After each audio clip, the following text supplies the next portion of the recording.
It is June 4th, 1944. A black horse staff car moves east through the French countryside, away from the Seine, away from the Normandy coast, away from the long grey wall facing the English Channel. In the back seat, a field marshal's baton, a peaked Africa Corps cap, and a shoebox. Grey suede shoes, size 5.5, purchased in Paris. A birthday present for his wife. The man in that car is Field Marshal Erwin Rommel, the Desert Fox, commander of Army Group B, and the man responsible for defending the French coast from Allied invasion. 9 weeks earlier, on the 22nd of April, he told his aide, Captain Helmuth Lang, "Believe me, the first 24 hours of the invasion will be decisive. For the Allies, as well as Germany, it will be the longest day." How did the man who said those words end up 800 miles away when those 24 hours arrived? He wasn't alone.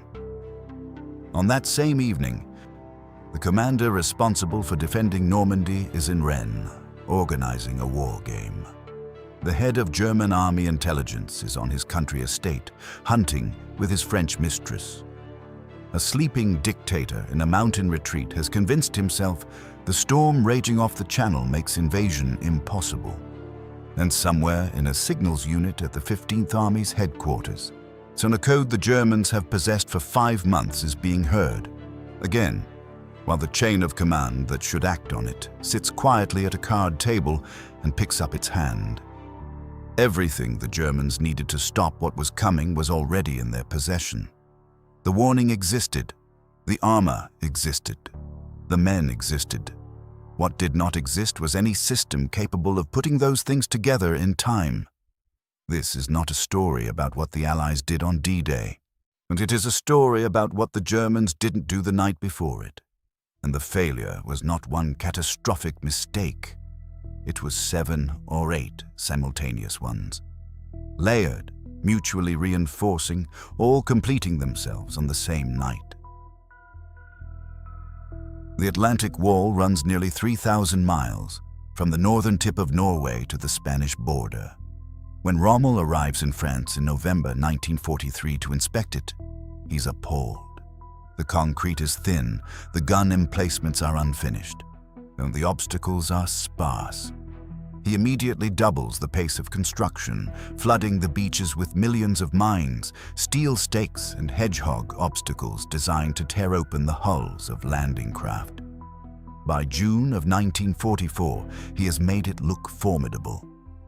Von Rundstedt, his superior Commander-in-Chief West, a 68-year-old Prussian field marshal of the old school, has privately called it what it is, a propaganda wall. Rommel and von Rundstedt agree on almost nothing.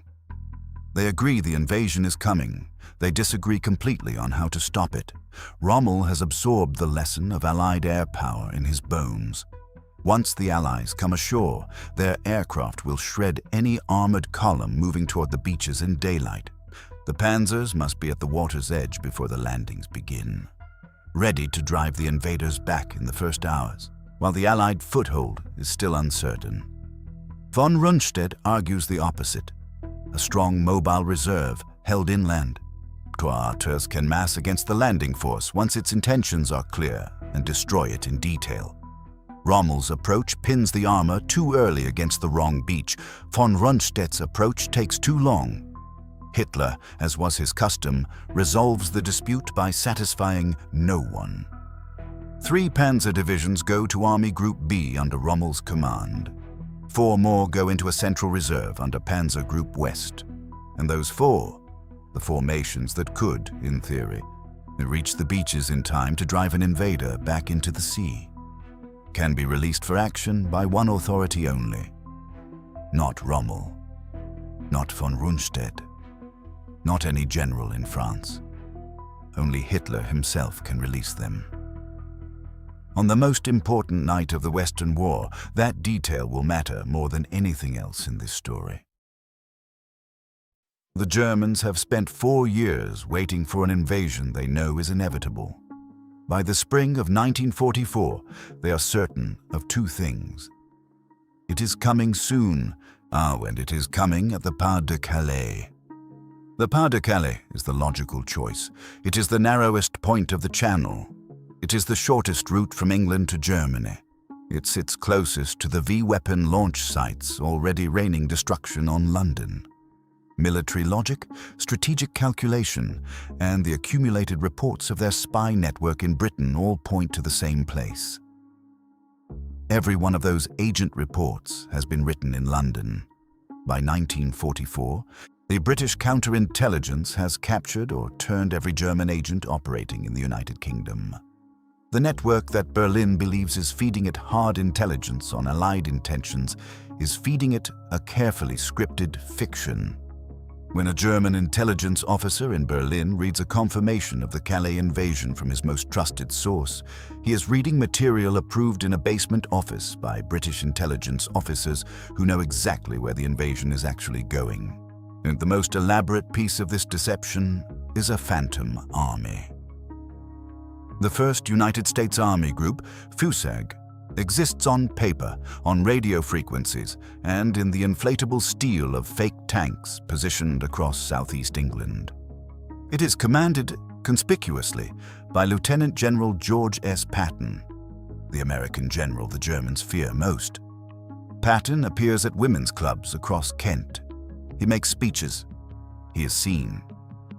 At a London hotel, he spots Brigadier General James Gavin in the lobby, chats for a moment, then turns back as he leaves and shouts, loud enough for any interested ears, "See you in the Pas de Calais, Gavin." The Germans are watching. They note it. There is a German general named Hans Kramer. He commanded the Africa Corps. He is being repatriated to Germany in the spring of 1944. Poor health, a prisoner exchange. Before he leaves England, he is invited to dinner with Patton. He is then driven through what he is told is southeast England. So the road signs confirm it. The references confirm it.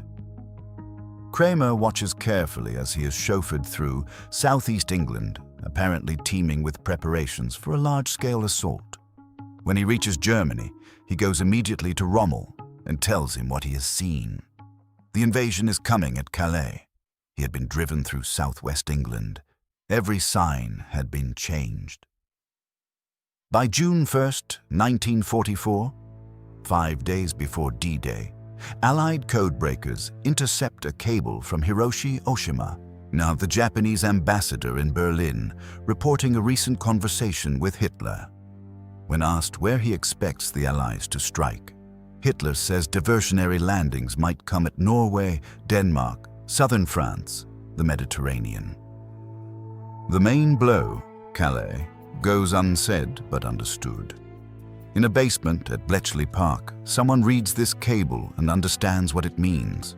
The deception is complete, and Hitler himself has absorbed it so thoroughly that he is reciting Allied conclusions back to a neutral diplomat.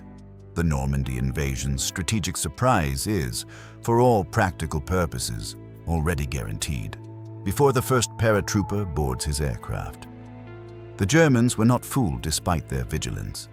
They were fooled because the story being told to them was the story they wanted to hear. Fortitude did not create the German belief in Calais, because it fed and sustained a belief the Germans already held. The door was already swinging. The deception just made sure it could not swing back. There is a 19th century French poem called Chanson d'automne, Song of Autumn, by Paul Verlaine. 2 lines of it sit at the center of a warning system that the Germans know exists, understand completely, and will fail to act on. The arrangement is this. When the BBC broadcasts the poem's first 2 lines, Les sanglots longs des violons de l'automne, it means invasion within 2 weeks. When the second 2 lines follow, Blessant mon cœur d'une langueur monotone, invasion is within 48 hours. The Germans have known about this arrangement since January.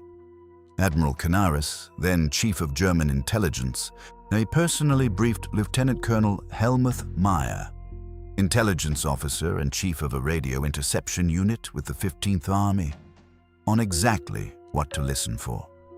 Meyer has 30 men listening. On the night of June 1st, during an all-night session, one of Meyer's men hears it. The first half. Invasion within 2 weeks. Meyer moves immediately. He contacts Rommel's headquarters, von Rundstedt's headquarters, teletype messages General Alfred Jodl at Berchtesgaden. As what follows is a study in institutional assumption. Jodl does not order an alert. He assumes Rundstedt will act. Rundstedt does not order an alert. He assumes Rommel's headquarters will issue the order. At no link in the chain does anyone pick up the phone and confirm that the next man down the line has actually done something. The assumption travels from Berchtesgaden to Paris to La Roche-Guyon and back. And somewhere in that journey, it replaces action entirely, and one formation does respond. The 15th Army at Pas-de-Calais goes on alert. The 7th Army, the formation defending Normandy, the beaches where the invasion will actually land, receives nothing. The warning traveled through the entire German chain of command. It stopped at every link. Then the evening of June 5th arrives.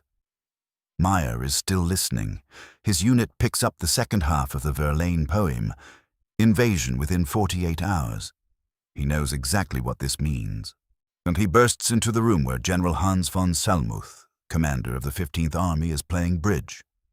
Von Salmuth listens. He orders his troops alerted. Then he tells his fellow card players, "I'm too old a bunny to get too excited about this." He picks up his hand. He is a general who has spent months being conditioned by the accumulated logic of the German command system and the steady diet of Allied scripted intelligence to distrust exactly this kind of alarm. His army is at Calais, where he is watching the right door, the one they have all agreed the invasion will come through. The Verlaine warning is real, and he has acted on it, technically. His troops are on alert. The cards are on the table. The channel is 100 miles away and roaring with gale-force wind. The 7th Army, guarding the actual beaches, remains off alert. It is the evening of June 5th, 1944. In less than 12 hours, the largest amphibious invasion in history will hit the Normandy coast. So the German warning system has received the correct signal, processed it, and done nothing with it that will matter. The weather on the Normandy coast in the first days of June is genuinely terrible. This is not propaganda. Whitecaps, gale-force winds, horizontal rain, conditions that make amphibious assault not merely difficult, but operationally inconceivable. The German meteorologists studying the channel know what they see, and what they see is bad. What they cannot see is the Atlantic. The Allied weather network stretches from Canada to Greenland to Iceland to Ireland. A chain of stations and weather ships spanning thousands of miles of open ocean, feeding data eastward in a continuous picture of incoming weather systems. The Germans' equivalent network has been shrinking for years. Their station in Greenland was evacuated at the beginning of June. Weather reporting U-boats are out of position. Professor Walter Stube, the Luftwaffe meteorologist in Paris, is dependent on data from pilots returning from sea. He is a man trying to see a continent from a single window. His conclusion, no invasion possible until mid-June. 2 weeks of continuous storms. On the Allied side, Group Captain James Stagg, Eisenhower's chief meteorologist, has been watching the same storm, and he has seen something inside it that no German forecaster can see. A gap. 36 hours of moderating weather, beginning the night of June 5th. Not ideal conditions. They're not the kind of weather any general would choose for the largest invasion in history. But a window. Eisenhower chooses to go. At German headquarters, the conclusion is opposite. The storm will hold. There will be no invasion. Senior commanders begin to leave their posts. A war game is scheduled in Rennes. Men across many units are given leave. On June 5th, German naval patrols in the Channel are cancelled. The Luftwaffe is grounded. Mine-laying vessels stay in port. Because the storm that convinces every German commander the coast is safe is the same storm inside which the invasion fleet is, at this moment, crossing the Channel. Rommel is at home in Herlingen. The birthday shoes are in the house. Tomorrow he plans to drive to see Hitler and press one more time for authority over the Panzer Reserve. He is certain the storm will hold at least 2 more weeks. His meteorologist told him so. In Rennes, 140 miles from the Normandy coast, General Friedrich Dollmann's 7th Army has assembled its divisional commanders for a Kriegsspiel, a war game. The scenario, an Allied landing in Normandy. The commanders are seated around a table, studying a map. The beaches on the map and the beaches they are paid to defend are the same beaches. They are not on them. The head of German army intelligence is on his country estate. He is hunting. He has company. And the 7th Army, the formation charged with defending the coast that will be hit in less than 6 hours, has been taken off alert. The weather makes an amphibious assault impossible. Every logical inference, every piece of available intelligence points to the same conclusion. Not tonight. Above the Channel, the RAF is dropping hundreds of small parcels of aluminum foil. The strips drift on the wind, filling German radar screens with echoes. Phantom fleets, massive formations, so off the Pas de Calais. German radar operators report an enormous convoy bearing northeast of Normandy. Aircraft are scrambled to investigate.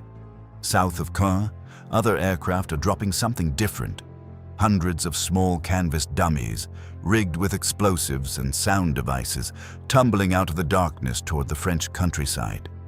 A handful of real SAS soldiers descend with them, activating recordings of battlefield sounds through loudspeakers. The German units scramble in the dark to intercept an airborne assault, chasing explosions, chasing recordings, chasing nothing. And in the darkness over the Channel and behind the Norman hedgerows, the real thing is arriving. 1,200 aircraft, more than 5,000 vessels. The men in the landing craft are seasick and cold and terrified. Some of them are 20 years old. In his mountain retreat at Berchtesgaden, Adolf Hitler has gone to bed. The storm is raging, and the invasion is impossible. His staff has no intention of waking him. The panzers sit, 4 armored divisions, positioned precisely to throw the invasion back into the sea, locked behind a sleeping man's permission. Rommel learns of the landings at 10 o'clock in the morning on June 6th. He is at home. He will later tell those around him, "How stupid of me, how stupid of me." He gets in the car and begins to drive. He will not reach his headquarters until late evening. By then, the beaches are secured. The longest day is almost over. The paralysis that morning is not frantic. It is bureaucratic. General Erich Marx, commanding 84th Corps, needs the 21st Panzer Division. The 21st Panzer is under Army Group B, under Rommel's authority. Rommel is in a car on a German highway. His chief of staff, Colonel Hans Speidel, fields the radio messages. Calls move back and forth while the beaches fill. Now, the 21st Panzer does not begin its movement toward the coast until midday, 6 hours after the landings begin. When the 21st Panzer finally does move, it briefly reaches the coastline between British and Canadian positions. For a moment, it is there, at the water's edge, precisely where Rommel always insisted armor needed to be. And then, with no reinforcements following, it withdraws. Before he sends his tanks forward, General Marx tells his lead commander, "If you don't succeed in throwing the British into the sea, we shall have lost the war." Marx already knows. For 12 hours, Jodl refuses to release the reserve from OKW control. The sleeping Führer cannot be disturbed. His staff knows from long experience that waking Hitler with bad news carries risks no one is willing to take. So the reserve sits.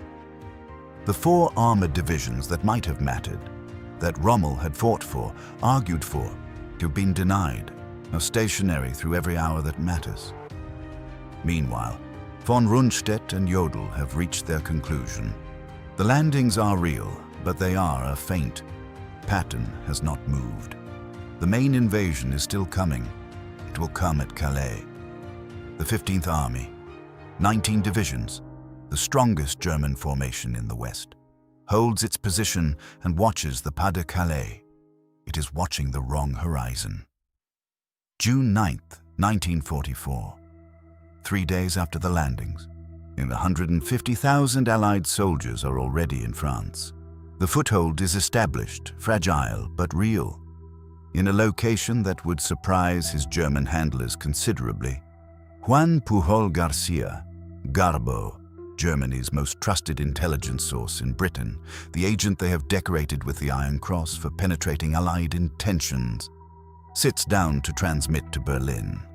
He tells them the Normandy landings were a feint. The real invasion is still coming. Patton has not moved from England. The companies are still there, waiting. The main blow will fall at Calais. The 15th Army's 19 divisions do not move.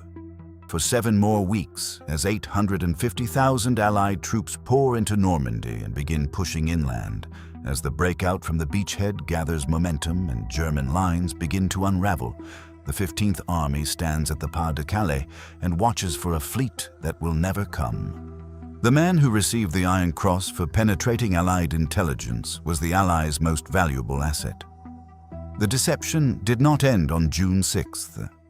It simply changed format. Von Rundstedt is dismissed a few weeks after D-Day. Rommel, on July 17th, is strafed by a British Spitfire on a French road, severely wounded, evacuated. In October 1944, 2 generals from Hitler's headquarters arrive at his home, and he is told of the charges against him, his suspected connection to the July plot, and offered a choice. A show trial or a quiet death, a state funeral, and pensions for his family. He says goodbye to his wife and his son. He gets in a car. 20 minutes later, he is dead. The man who said the first 24 hours would be decisive is buried with full military honors.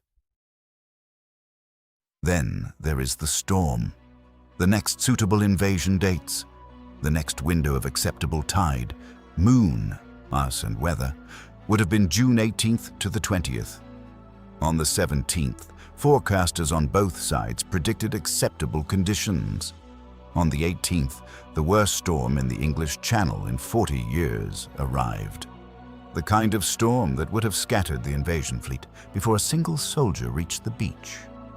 Years later, Eisenhower scribbled a note on his meteorologist's memo. "I thank the gods of war we went when we did." The German meteorologists, who predicted continuous storms from the first week of June, were not entirely wrong. The storm came back. It was enormous, and it was real. It simply had a 36-hour gap in it that no German weather station could see, because no German weather station was positioned far enough west in the Atlantic to find it. Now, in the storm, the Germans trusted was not their protector. The window they couldn't see was the only window there was. The most powerful army in Western Europe stood on the right continent, on most of the right coast, with the right warning code in their hands, and watched the wrong horizon while history crossed the channel in the dark.